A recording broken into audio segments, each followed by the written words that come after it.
Good morning and जय हिंद मेरे प्यारे दोस्तों। जो अभी हम लोगों ने स्टार्ट किया था 8 o'clock, बट थोड़ा सा नेटवर्क इशू होने के कारण बफरिंग हो रहा था, तो हम लोगों ने स्विच कर लिया है ना। परेशान होने की कोई ज़रूरत नहीं है। और आपको यहाँ पे याद रखना है कि हम लोगों की 8:15 पे ही क्लास पहले ही स्टार्ट हुआ करती थी, आज फिर से 8:15 ही हो गया। लेकिन यहाँ पे याद एक चीज़ ये रखनी है कि आपकी आगे क्लास 8 o'clock ही होने वाली है। सारी करंट अफेयर्स की क्लासेस 8 o'clock आपको मिलने वाली हैं। चलिए शुरू करते हैं आज की करंट अफेयर्स की सीरीज़।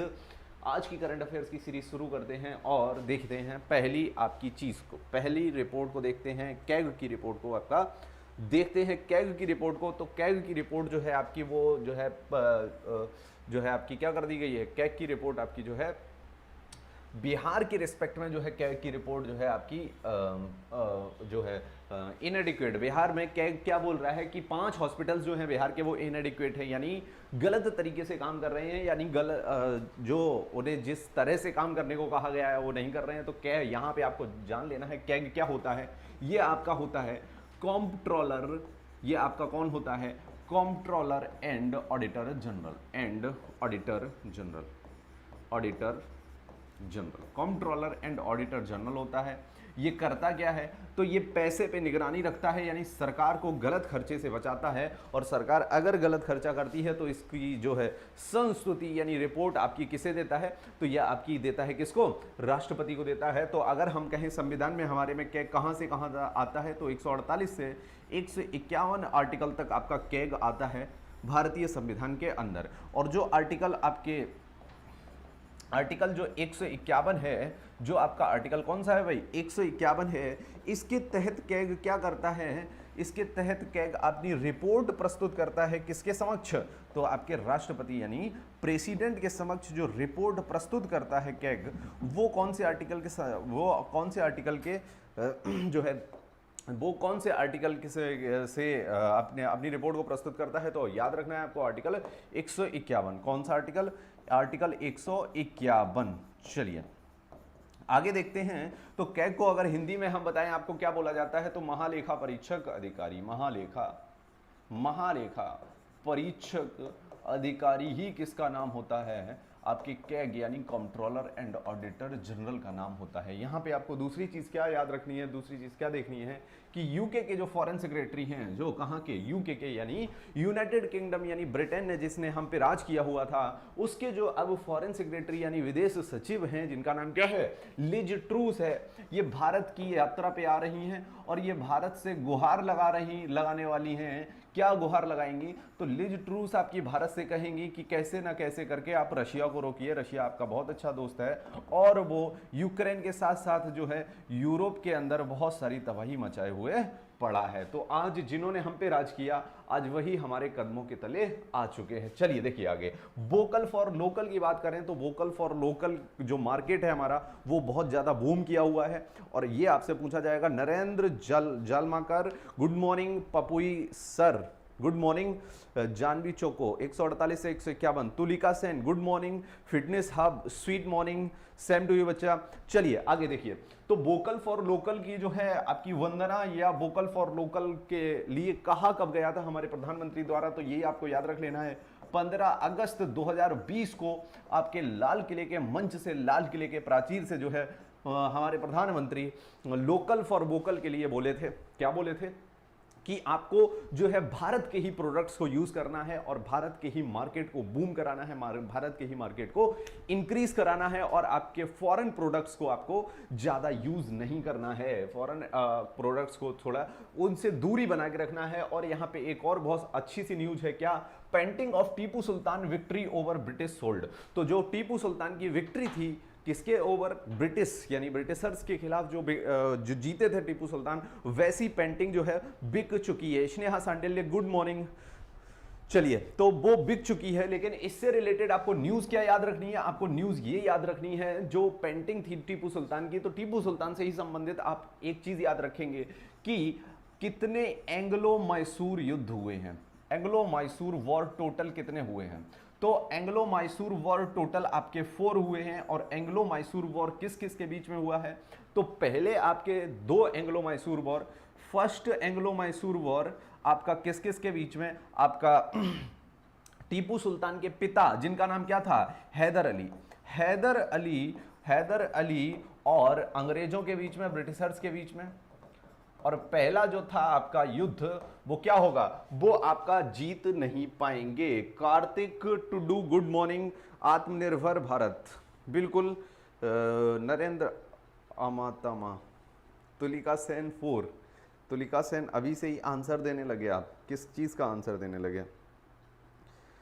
चलिए, तो कहने का मतलब यहां पे ये है, जो पहला युद्ध है वो हैदर अली और ब्रिटिशर्स के बीच में होगा। दूसरा युद्ध होगा आपका वो भी किसके, हैदर अली और ब्रिटिशर्स के बीच में होगा, वर्सेस ब्रिटिशर्स के बीच में होगा। और तीसरा जो युद्ध है, लेकिन इस दूसरे युद्ध में हैदर अली की मृत्यु हो जाएगी और दूसरे युद्ध का नेतृत्व कौन करने लगेगा, तो उसका बेटा टीपू सुल्तान दूसरे ही युद्ध से कमान संभाल लेगा। और जो तीसरा युद्ध होगा वो किस किस के बीच में होगा, तो टीपू सुल्तान और आपके कौन, तो और आपके वर्सेस ब्रिटिशर्स। और आपके चौथा युद्ध, फोर्थ युद्ध, टीपू सुल्तान और किस किस के बीच में, टीपू सुल्तान और आपके ब्रिटिशर्स के बीच में होगा, ब्रिटिशर्स के बीच में होगा। और यहां से आपको याद रखना है, जो चौथा युद्ध हुआ था वो 1799 के अंदर हुआ था। और ये एंग्लो मैसूर युद्ध जो 4 हुए थे वो टीपू सुल्तान हैदर अली ने किनसे, अंग्रेजों से किए थे। तो यहां पे याद रखना है आपको, ये 4 के चारों युद्ध आपके आंग्ल मैसूर युद्ध आपके किससे संबंधित हैं, तो हैदर अली, टीपू सुल्तान और अंग्रेजों से संबंधित रहेंगे। और जिसमें चौथे युद्ध में टीपू सुल्तान को अंग्रेजों द्वारा मार दिया जाता है और जितना भी आपका मैसूर का इलाका है वो भी किसका हो जाता है, अंग्रेजों का हो जाता है। और मैसूर में जो पिछला राज चल रहा था बोडियार वंश, यहां पे पहले बोडियार वंश स्थापित था, बोडियार वंश को उसकी गद्दी से हटा के हैदर अली ने अपनी जो है शासन की स्थापना की थी। उस बोडियार वंश को अंग्रेज दोबारा से स्थापित कर देते हैं। 4 मैसूर वॉर टीपू डाइड, टीपू सुल्तान हारा था।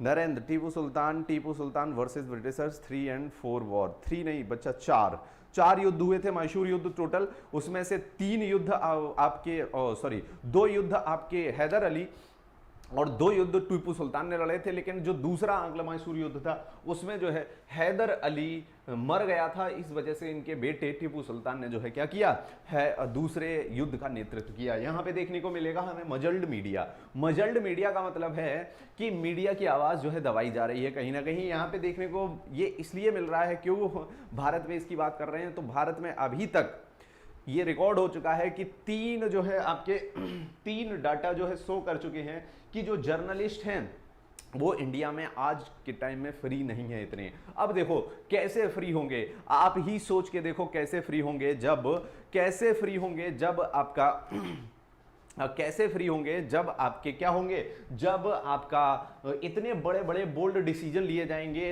आपके जम्मू कश्मीर से संबंधित डिसीजन लिए जाएंगे। तो जम्मू कश्मीर से संबंधित अगर आपको डिसीजन लेने हैं तो मीडिया को आपको चुप रखना ही पड़ेगा। लेकिन हम देखें अपनी अगर कंपैरिजन करें चाइना से, तो चाइना में तो मीडिया को जो है सरेआम खुलेआम मार दिया जाता है, लेकिन ऐसा कंडीशन भारत में नहीं है। तो अगर हम बात करें, तो अगर हम आपकी किसकी बात करें, अगर हम आपकी मीडिया की बात करें, तो मीडिया में यहां पे जो आपकी वर्ल्ड प्रेस फ्रीडम इंडेक्स है वो कौन जो है जारी करता है, रिपोर्टर्स विदाउट बॉर्डर, रिपोर्टर्स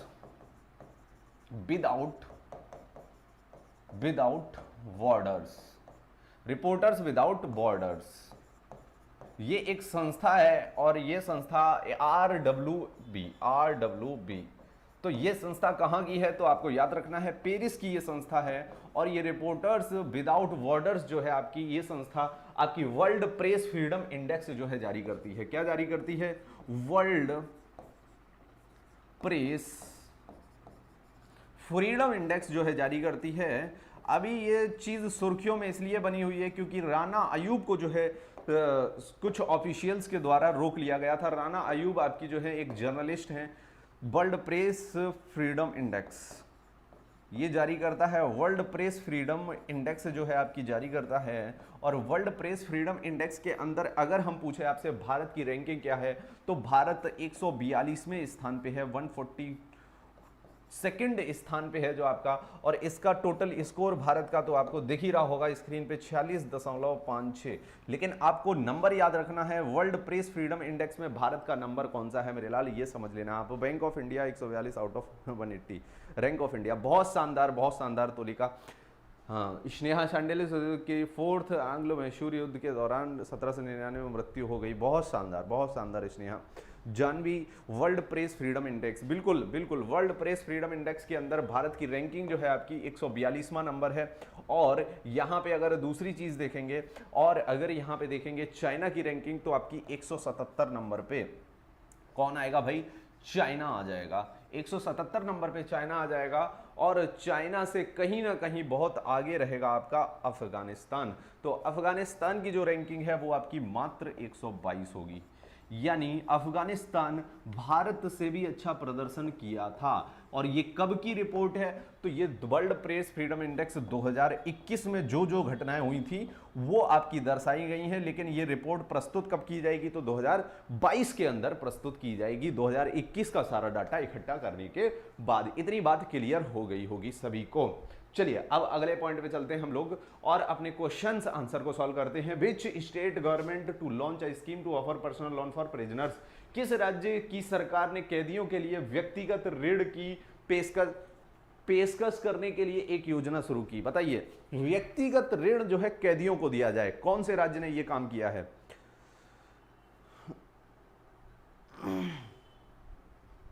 2022। चलिए ये इस प्रश्न का सही उत्तर देंगे सभी लोग, फिर हम लोग आगे मूव करेंगे। चलिए बताइए right answer of that question. चलिए पर्सनल लोन, आपका कितना पर्सनल लोन दिया जाएगा, ये मैं इधर तब तक थोड़ी सी इंफॉर्मेशन लिख देता हूं जो आपके एग्जाम पॉइंट ऑफ व्यू से इंपॉर्टेंट रहेगी। और ये आपका पर्सनल लोन यानी व्यक्तिगत पर्सनल लोन यानी व्यक्तिगत ऋण कितना दिया जाएगा, तो 50,000 रुपए की राशि आपकी व्यक्तिगत ऋण के रूप में दी जाएगी। और इस 50,000 रुपए की राशि पे 7% का ब्याज पड़ेगा। ब्याज आपको याद नहीं रखना है, आपको राशि ही याद रखनी होगी। महाराष्ट्र, स्नेहा शांडिल्य, बहुत शानदार। Maharashtra is the right answer of that question. जो महाराष्ट्र की सरकार है उसने जो है बहुत सारे काम कैदियों के लिए कर डाले हैं।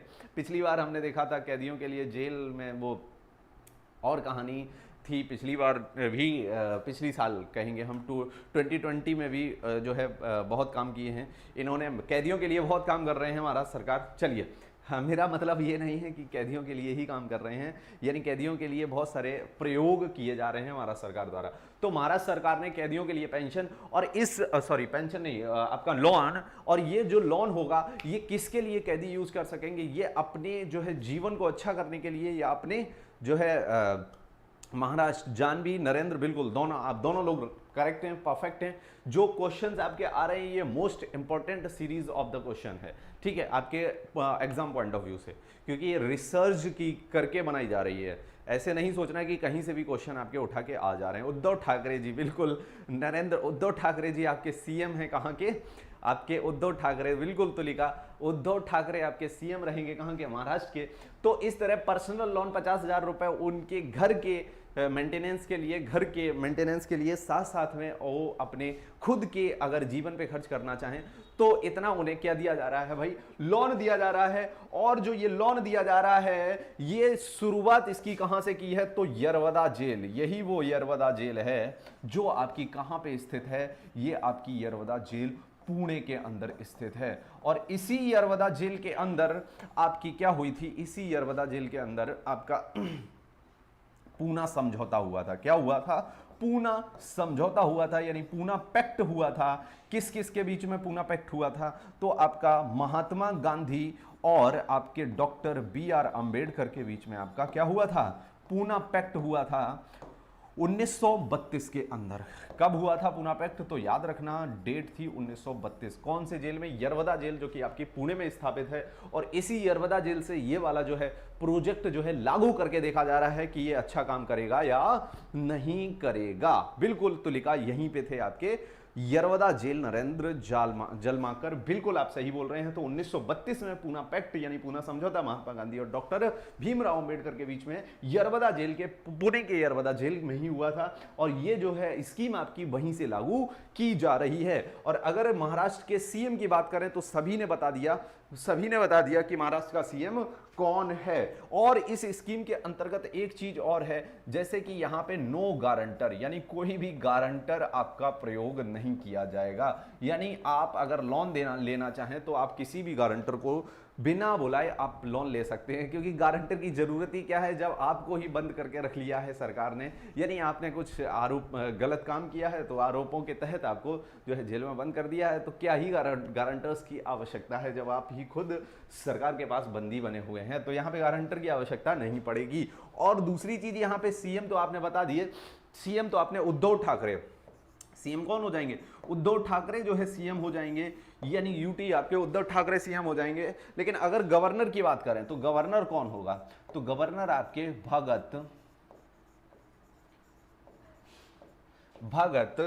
भगत सिंह कोश्यारी। कौन है भाई? Demand of separate electorate was rejected. बहुत शानदार तुलिका, सही बोल रहे हो आप। प्रशांत मिश्रा जी बोल रहे हैं महात्मा गांधी एंड सुभाष चंद्र बोस। नहीं बच्चा, महात्मा गांधी सुभाष चंद्र बोस के बीच में नहीं हुआ था ये पैक्ट। तो भगत सिंह कोश्यारी जो है आपके अभी कौन है? आपके गवर्नर हैं। कहाँ के आपके?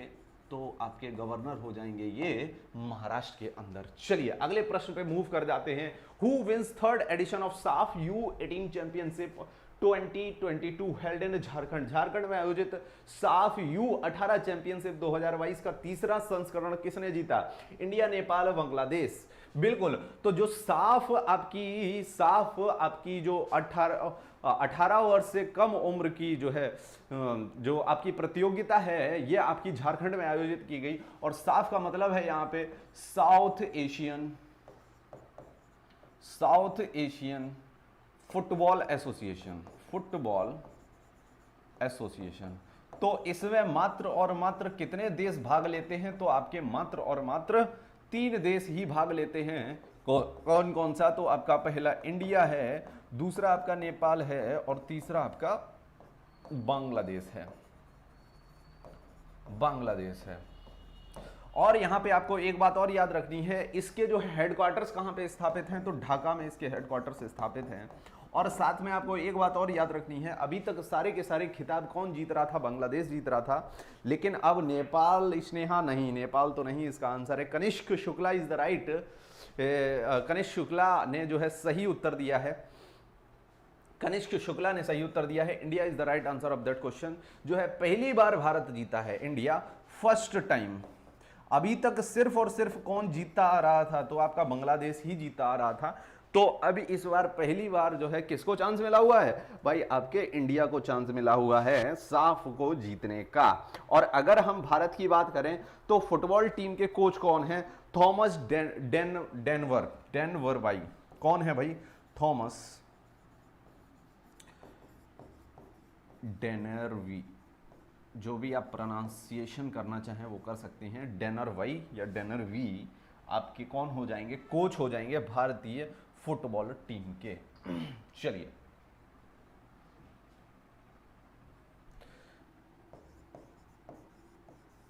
चलो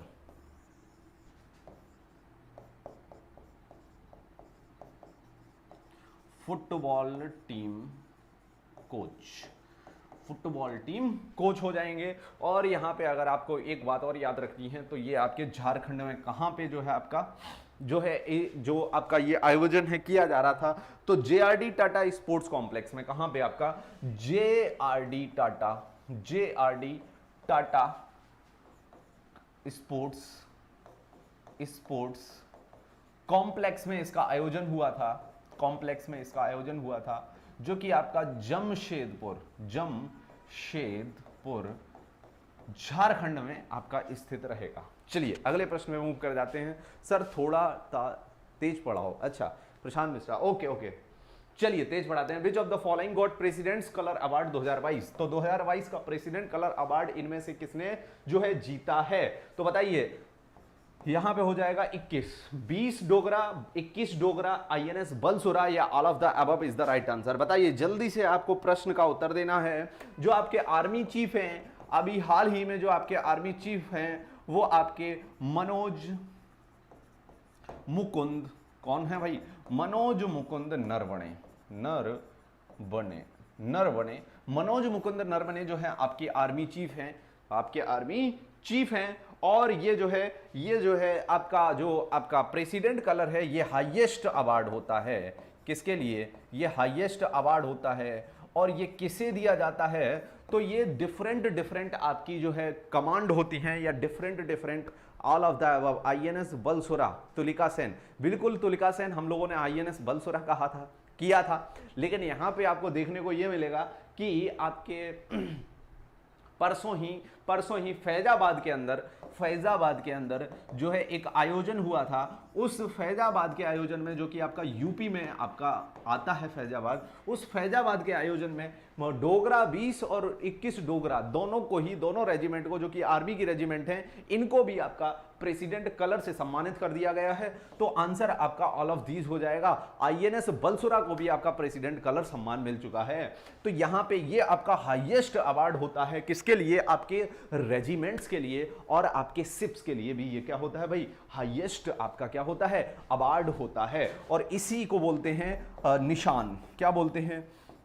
इसी को मेरे लाल निशान बोला जाता है। तो इतनी बात सभी को क्लियर हो गई होगी, कोई दिक्कत होनी नहीं चाहिए। चलिए अगले प्रश्न पे हम लोग मूव कर जाते हैं, अगले क्वेश्चन पे मूव कर जाते हैं। All of the above D, बिल्कुल सही बोल रहे हैं आप। Himachal Pradesh president colour best police, हाँ बिल्कुल शानदार, Tulika Sen will be correct answer. D will be, बिल्कुल प्रशांत। चलिए हिमाचल प्रदेश प्रेसिडेंट कलर, बिल्कुल प्रेसिडेंट कलर बहुत लोगों को मिलता है, तो यहां पे जो इंपॉर्टेंट है वो आपको याद रखने हैं। How much Indian TV cases rise according to India TV report 2022 के अंदर भारत में कितने जो है टीवी के कितने परसेंट जो है टीवी बढ़ गई है, यानी ट्यूबरकुलोसिस, यहां पे टीवी से संबंधित है ट्यूबरकुलोसिस। तो इंडिया टीवी रिपोर्ट 2022 जो है आपकी एक रिपोर्ट प्रस्तुत की गई है, इंडिया टीवी रिपोर्ट 2022। कौन सी भाई? इंडिया टीवी रिपोर्ट 2022 जो है प्रस्तुत की गई है। और इस टीवी रिपोर्ट को प्रस्तुत इसकी टैगलाइन क्या थी, इस जो है मोटो क्या था? यानी आपकी कोई भी रिपोर्ट प्रस्तुत की जाती है तो उसकी एक टैगलाइन होती है। तो ऐसे ही इंडिया टीवी रिपोर्ट की टैगलाइन क्या थी? तो याद रखना है आपको, coming together to and TV all together. Coming together क्या थी भाई? Coming together to and TV all together. क्या भाई? Coming together to and TV all together. तो ये आपकी क्या हो जाएगी? ऑल टुगेदर, ठीक है। ये आपकी क्या हो जाएगी? ये आपकी टैगलाइन हो जाएगी इस बार की टीवी जो है रिपोर्ट प्रस्तुत हुई है। यानी सभी को साथ आना है टीवी को आपका खत्म करने के लिए। सभी साथ में टीवी को क्या करेंगे भाई? खत्म करेंगे। और यहां पे एक बात और, किसी ने प्रश्न का उत्तर दिया क्या? 19% is the right answer. Sneha Sandilya, Prashant Mishra, बिल्कुल मेरे लाल सही करें। नरेंद्र बिल्कुल खुश, सही आपका है। 19% ही आपका सही उत्तर होगा। यहां पे आपकी एक चीज और आपको याद रखनी है, नेशनल टीवी प्रिवेलेंस सर्वे जो हुआ है आपका, नेशनल टीवी प्रिवेलेंस सर्वे, नेशनल टीवी प्रिवेलेंस सर्वे कहां पे हुआ है? तो भारत में ही हुआ है, इन इंडिया। और कब का डाटा इसमें जो है आपका आया हुआ है? तो 2019 से लेके 2021 तक आपका ये सर्वे हुआ है। और इस सर्वे के अंतर्गत आपका जो सबसे ज्यादा केस वाला जो राज्य है वो कौन सा हो जाएगा? आपका दिल्ली हो जाएगा। तो दिल्ली में आपके 1 लाख पे 747 केस मिले हुए हैं। कितने केस मिले हुए हैं? तो 747 केस आपके दिल्ली में मिले हुए हैं। और जो आपकी इंडिया टीवी रिपोर्ट है, ये इसका एक आयोजन हुआ था, एक आपका इवेंट हुआ था, उसके अंदर आपकी इस आयोजन में वर्ल्ड 2020 तक टारगेट है। बिल्कुल Prashant Mishra, you are right. चलिए, तो इंडिया टीवी रिपोर्ट 2022 का जो आपका संस्करण है, ये आपका मनसुख मांडविया किसके द्वारा प्रस्तुत किया गया है? तो मनसुख मांडविया, लेकिन मनसुख मांडविया के द्वारा प्रस्तुत किया गया है, लेकिन कौन से वाले आपके किसमें, कौन से वाले इवेंट में? तो याद रखना, सेटअप टू एंड टीवी 2022 किसमें? Setup to and TV 2022। तो ये आपका इवेंट हुआ था। इसी इवेंट के अंतर्गत जो है, इसी इवेंट के अंतर्गत किसने भाई ये रिपोर्ट किसने प्रस्तुत की? तो मनसुख मांडविया जी ने, मनसुख मांडविया जी ने जो है आपकी रिपोर्ट प्रस्तुत की है। मांडविया जी ने आपकी रिपोर्ट प्रस्तुत की है, जो कि आपके मनसुख मांडविया जी, ये आपके कौन हैं? हेल्थ मिनिस्टर हैं, मनसुख मांडविया।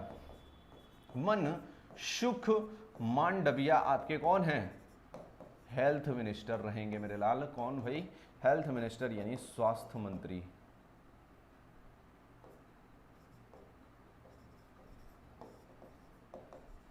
कौन रहेंगे भाई? मनसुख मांडविया, तो हेल्थ मिनिस्टर रहेंगे। इन्होंने एक इवेंट हुआ था सेटअप टू एंड टीवी 2022, उस इवेंट में आपकी इंडिया टीवी रिपोर्ट जो है 2022 प्रस्तुत की, और उसमें कहा कि भारत में जो है 19% जो है टीवी के केस बढ़ चुके हैं।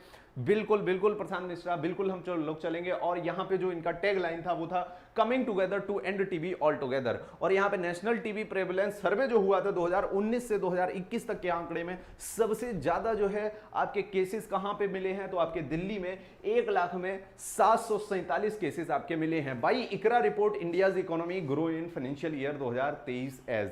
तो 2023 में जो है आपकी इकरा रिपोर्ट के आधार पे जो भारत की जो इकोनॉमी है, भारत की जो अर्थव्यवस्था है, वो किस दर से जो है आपकी किस शेप से जो है रिकवर करेगी। क्योंकि हम लोग अभी किससे जूझ रहे थे? तो हम लोग आपके किससे जूझ रहे थे भाई? आपके कोविड से जो है परेशान थे।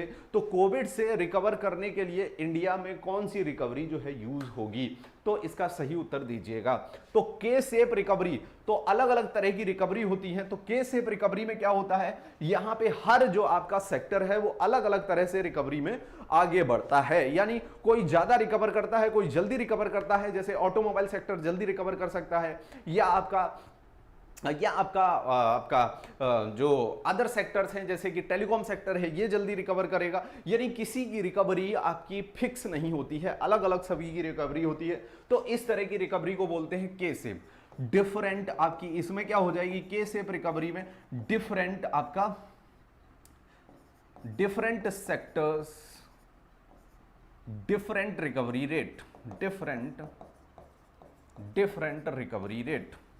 तो अलग अलग सेक्टर की जो है रिकवरी रेट भी क्या होगी? आपकी अलग अलग डिफरेंट होने वाली है के शेप रिकवरी में। और अगर हम बात करेंगे जेड शेप की रिकवरी, तो ये बहुत फास्ट रिकवरी होती है, बहुत तेज रिकवरी होती है। यानी एकदम जो है अर्थव्यवस्था एकदम आपकी बूम कर जाती है, बहुत शानदार हो जाती है, उसको कहते हैं हम लोग Z shape recovery. V shape recovery Kanishk Shukla, क्योंकि कनिष्क शुक्ला जी ने वी शेप रिकवरी को ही पढ़ा है मात्र, तो वो वी शेप रिकवरी पे अपना उत्तर दे रहे हैं। लेकिन ऐसा नहीं है मेरे लाल, स्नेहा संडिल के shape recovery is the right answer. यानी भारत में जो अलग अलग सेक्टर हैं, अलग अलग क्षेत्र हैं, उनकी रिकवरी का रेट भी कैसा होगा? सबका कैसा होगा भाई? अलग अलग होगा। यहां पे किसी भी सेक्टर को एक साथ रिकवरी नहीं मिलने वाली है। जेड शेप रिकवरी सबसे फास्टेस्ट रिकवरी होती है जो है आपकी किसकी? अर्थव्यवस्था की। B shape recovery Z shape recovery से कम फास्ट वाली होती है लेकिन अच्छी होती है। लेकिन एल शेप रिकवरी ये बहुत बुरी रिकवरी होती है, यहां पे देश जो है कभी भी रिकवर कर ही नहीं पाता है। तो ये आप इतनी रिकवरी याद रख लेना मेरे लाल, के, जेड, बी और एल। के शेप रिकवरी में हर क्षेत्र की रिकवरी रेट अलग अलग होती है, कोई जल्दी रिकवर करता है, कोई देर में रिकवर करता है। जेड शेप रिकवरी बहुत फास्ट जो है रिकवरी रेट होता है किसी भी देश का, तो उसे जेड शेप रिकवरी बोलते हैं। और B shape recovery Z shape recovery से थोड़ी सी नीचे होती है, यानी अच्छी होती है बी शेप, लेकिन जेड शेप से थोड़ी सी कम रिकवरी रेट होता है। यहां पे तो आप देख रहे हो ना, जेड एकदम बूम करेगा, एकदम इधर से आया, इधर आया, इधर आया, यानी एकदम रिकवरी रेट बहुत फास्ट हो जाएगा। लेकिन वी शेप गिरी रिकवरी है जो वो धीरे धीरे ऊपर होगी। अच्छा, इससे जो है थोड़ी सी खराब रिकवरी होती है किसमें? यू शेप में, वो और धीरे रिकवर होती है। लेकिन सबसे खराब रिकवरी रेट होता है एल रिकवरी रेट। यानी किसी देश की अर्थव्यवस्था अगर बेकार हो गई है, तो उसका अगर रिकवरी रेट एल शेप है तो वो बहुत ही धीरे रिकवर करेगा। हम कह सकते हैं वो सालों में 10 20 50 साल बीत जाएंगे, उसमें रिकवरी रेट आपको देखने को मिलेगा ही नहीं, बहुत कम मिलेगा। बिल्कुल प्रशांत मिश्रा, जानवी कोको। चलिए वो आप किससे बात कर रहे हैं? हु लॉन्च्ड जल शक्ति अभियान कैच द रेन? तो कैच द रेन, जल शक्ति अभियान कैच द रेन को किसके द्वारा आपका जो है लॉन्च किया गया है? आपको कमेंट सेक्शन में बताना है। रामनाथ कोविंद जी, नरेंद्र मोदी जी, गजेंद्र सिंह शेखावत जी, ये आपके जल शक्ति की ये हैं आपके मिनिस्टर। जो नरेंद्र सिंह शेखावत जी हैं, ये यहाँ के यूनियन मिनिस्टर जल शक्ति आपकी मिनिस्ट्री के, जल शक्ति मंत्रालय के आपके मिनिस्टर रहेंगे। चलिए बताइए, इस प्रश्न का सही उत्तर सभी लोग मुझे बताएंगे। इस प्रश्न का सभी लोग सही उत्तर बताएंगे और यही हमारा आखिरी प्रश्न होगा। बहुत शानदार आपकी सीरीज थी। आप Tulika Sen 3 is the right answer नहीं। अच्छा, मैंने इनका नाम बता दिया है इसलिए बिल्कुल ये आपको भी बी। अच्छा, नरेंद्र मोदी जी ने किया है नहीं, तो देखो ये प्रश्न इसलिए बनेगा क्योंकि इसका कनिष्क शुक्ला ने सही उत्तर दिया, रामनाथ कोविंद। क्यों? क्योंकि आप समझ जाएंगे कि जो है जो आपके आपके जल शक्ति जो आपकी मंत्रालय है, मिनिस्ट्री है, उसके जो है जो मंत्री होंगे उन्हीं ने इसका जो है विमोचन किया होगा, लॉन्च किया होगा। लेकिन ऐसा नहीं है। किसने किया हुआ है? तो रामनाथ कोविंद जी ने किया हुआ है। गजेंद्र सिंह शेखावत आपके जो है जल शक्ति आपकी मिनिस्ट्री के क्या हैं? आपके क्या हैं? जल शक्ति मिनिस्ट्री के आपके मंत्रालय के मंत्री हैं। और यहां पे अगर एक चीज और आपको बताएं तो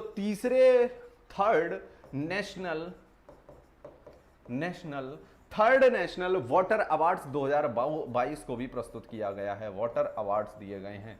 और कितने टोटल अवार्ड्स दिए गए हैं? तो ये अवार्ड्स दिए गए हैं आपके राष्ट्रपति के द्वारा। तो ये कितने टोटल अवार्ड्स दिए गए हैं? तो 57 अवार्ड्स। कितने अवार्ड्स? 57 जो है अवार्ड्स जो है अलग अलग देश, अलग अलग राज्य, अलग अलग आपके जिला, अलग अलग आपके गांव, इस तरह से बहुत से अवार्ड्स दिए गए हैं। 57 अवार्ड्स। आपको एक याद रखना है, खाली और खाली यूपी को बेस्ट स्टेट का अवार्ड दिया है। यूपी को बेस्ट स्टेट का अवार्ड दिया गया है। और आपको याद रखना है, भारत के वाटरमैन ऑफ इंडिया किसे कहा जाता है? बताइए कमेंट सेक्शन में। वाटरमैन ऑफ इंडिया भारत में किसे कहा जाता है? किसे कहा जाता है भाई? वाटरमैन ऑफ इंडिया, ये आपको बताना है। और इंडिया वाटर वीक आपका कब आपका सेलिब्रेट किया जाएगा? इंडिया वाटर वीक आपका कब सेलिब्रेट किया जाएगा? वाटर वीक आपका कब सेलिब्रेट किया जाएगा? इंडिया वाटर वीक तो 1 से लेके 5 नवंबर 2022 के अंदर आपका इंडिया वाटर वीक आपका सेलिब्रेट किया जाएगा। वाटरमैन ऑफ इंडिया बताइए, रामनाथ कोविंद हैं। बताइए, इस प्रश्न का सही उत्तर दीजिए। और ये आज हमारा लास्ट क्वेश्चन है। और इसी के साथ आपके जो मोस्ट इंपॉर्टेंट या एक्सपेक्टेड क्वेश्चंस थे उनको हमने कंप्लीट कर लिया है करंट अफेयर्स के अंदर। देखो, ये इतना करंट अफेयर आपका इनफ है, क्योंकि अगर आप 4-4, 5-5 पेज का ICR मेरी शिफ्ट में आए थे वाटरमैन, अच्छा पापोरी, अच्छा हो सकता है may be. We shape recovery में आपने क्या बताया? वी शेप रिकवरी में जो है जो रिकवरी होती है वो धीरे धीरे आपकी रिकवर होती है। जैसे कि एक बार गिर गई आपकी इकोनॉमी, फिर धीरे मतलब फास्ट रिकवरी होगी, फिर भी आपकी जेड शेप में जो रिकवरी होगी, जेड शेप में रिकवरी होगी वो बहुत फास्ट होगी। जैसे कि अगर जेड शेप की हम बात करें तो जेड शेप में जो आपकी गिरी हुई है वो एकदम क्या करेगी? एकदम अच्छा, इसी पेज पे आ गए। चलो इसी पेज पे हम बता देते हैं आपको। हम बता देते हैं यहाँ पे, देखो सुनो, जेड शेप रिकवरी में क्या होगा कि जेड शेप रिकवरी में मैं अच्छे से बना के बता देता हूं, तब तक आप वाटरमैन ऑफ इंडिया का आंसर देंगे कमेंट सेक्शन में। चलिए सभी बताइए, सभी बताइए। अच्छा, राजन सिंह बता दिया गया। Ganesh Shukla, you are right. Rajan Singh is the right answer, बिल्कुल। चलिए सुनिए, वी शेप रिकवरी की हम बात करें तो ये ग्राफ बना लेते हैं और ग्राफ में देखते हैं कि जो जेड है, जेड रिकवरी है, जेड शेप की, वो क्या है? वो इस तरह आपकी जो है अर्थव्यवस्था यानी इकोनॉमी चल रही थी, वो तुरंत बूम कर गई और तुरंत जैसी पहले थी वैसी ही हो गई। यानी जो आपकी एकदम नीचे जीरो ग्राउंड लेवल पे चल रही थी आपकी अर्थव्यवस्था, वो आपकी तुरंत एकदम उठी, एकदम सरपास की, और वो इतनी ऊपर पहुंच गई जितनी आपकी पहले थी। आपकी जो ऑलरेडी थी वहां पे पहुंच गई और वहां पे जाके जो है आपकी क्या हो गई, स्टेबल हो गई। जेड शेप की रिकवरी बहुत फास्ट रिकवरी होती है और बहुत शानदार होती है। आशा सागर, यू आर लेट बच्चा। चलिए, और अगर हम बताएं बी शेप की रिकवरी, तो बी शेप की रिकवरी जो आपकी गिरी है, जो अर्थव्यवस्था आपकी गिरी है, वो आपकी रिकवर हो जाएगी धीरे धीरे। ये आपका डाउन है, ये आपकी गिरी हुई अर्थव्यवस्था है, और ये आपकी ग्रोइंग अर्थव्यवस्था है, यहां पे ग्रोथ हो रही है। और अगर हम यहां पे किसकी बात करेंगे, अगर हम यहां पे आपकी यू शेप रिकवरी की बात कर लें, यू शेप रिकवरी की बात कर लें, तो जो यू शेप रिकवरी है वो आपकी पहले तो धीरे धीरे गिरी थी और फिर धीरे ही धीरे उठेगी, यानी बी से खराब है यू शेप रिकवरी। और अगर हम बात करें एल शेप की, तो एल शेप जो है आपकी, एल शेप की अगर हम बात कर लें, तो यहां पे हम एल शेप बना देते हैं। तो एल शेप में एक बार आपकी अर्थव्यवस्था जो गिरी है वो सीधी सीधी गिर गई, एकदम से गिर गई। जैसे आप गड्ढे में गिरते हैं वैसे किसी देश की अर्थव्यवस्था गिर गई, और जब गिर गई फिर वो उठती ही नहीं है, यानी ऐसी ही लाइन चलती चली जाएगी। वो ये मैंने ग्राफ्स बनाए हुए हैं सभी के, तो ये चलती ही चली जाएगी, वो कभी रिकवर होगी ही नहीं। तो एल शेप रिकवरी सबसे बेकार रिकवरी होती है। सबसे अच्छी रिकवरी आपकी जेड शेप रिकवरी होती है, उससे थोड़ी सी खराब रिकवरी आपकी वी शेप रिकवरी होती है, उससे थोड़ी सी खराब आपकी रिकवरी यू शेप रिकवरी होती है, और के शेप रिकवरी में हर क्षेत्र की अलग अलग तरह की आपकी रिकवरी कही जाती है, यानी अलग अलग क्षेत्र में अलग अलग आपकी रिकवरी होने वाली है। तो वाटरमैन ऑफ इंडिया का जो है राइट आंसर आपका हो जाएगा राजेंद्र सिंह। राजेंद्र सिंह जो है आपका वाटरमैन ऑफ इंडिया का आंसर हो जाएगा। चलिए, तो गाइज हम लोगों ने बहुत सारे क्वेश्चंस कर लिए, बहुत शानदार शानदार प्रश्न थे आज की श्रृंखला में, और जितना आपका किया हो, जितना हम करा रहे हैं, इतना मोस्ट इंपॉर्टेंट पार्ट हो जाएगा आपके करंट अफेयर से, क्योंकि मैं बनवाने के लिए चाहूं तो मैं आपका 10 पेज का करंट अफेयर्स करा के बनवा दूं, लेकिन मैं ये ध्यान रखता हूं कि अगर आप इतना करंट अफेयर याद कर लेंगे तो आपके एग्जाम के लिए इनफ होगा, और अगर आपको 10 पेज का करंट अफेयर दे दिया जाएगा तो ये आपके लिए बहुत बड़ा हेडक हो जाएगा कि आप 10 पेज का रोज करंट अफेयर याद करें।